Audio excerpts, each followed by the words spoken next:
What's growing on, gardeners? On today's 2-Minute Garden Tip, I'm going to show you why it is so important that you buy your seeds from reputable seed companies. If you do not, you may get scammed like I just did. In early fall, the seed catalogs start arriving to my home. It is at that time of year that I make a big list of all of the different varieties of vegetables I'm going to grow in my annual vegetable garden. And I order seeds from different seed companies all across the internet. And I have never had a bad experience, not even once. But this year I made a mistake. I accidentally missed a variety of tomato on my list. I had a variety called Plum Regal, which is a determinate plum tomato that I wanted to grow a lot of plants of for canning tomato puree. And when I realized that I missed it, I knew I had to order more seed. The problem I ran into is that almost all seed exchanges have a base shipping fee of about $4, $5, or $6, which is totally fine when you're buying 6, 7, 8 packets of seed, but I couldn't justify in my own mind a $5 or $6 shipping charge to ship one $3 packet of seed. So I decided to cut corners and I started looking elsewhere. I found a small seed shop on Etsy with very good reviews that was selling the Plum Regal seed with shipping included, and I thought to myself, wow, this is a much better deal.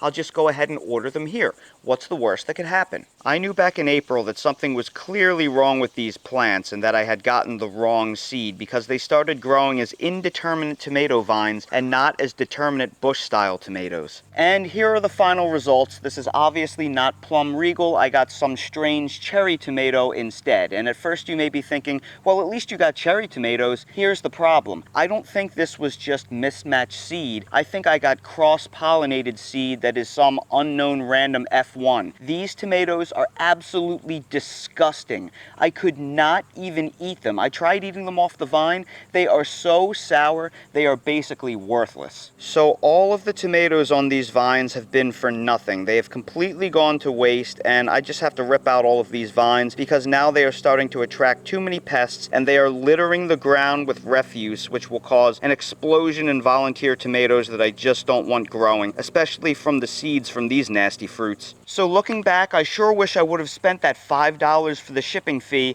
and got seeds from a real reputable company that I've had an order history with. Right now, I sure wouldn't miss that $5, but I definitely do miss the 50 or 60 pounds of plum tomatoes I would have otherwise gotten off of these 6 or 7 plants. Just to be clear, this is not a knock on Etsy or small seed shops or anything like that. There are tons of honest sellers on that platform that are just trying to make a living and deliver a good product. I have bought seed in packets off the stands at big box stores and gotten mislabeled seed several times before. Everybody makes mistakes. This is simply a warning against cutting corners. Sometimes it's just not worth it to save those $5. If you're curious where I buy all of my seeds, I get almost all my seed online these days.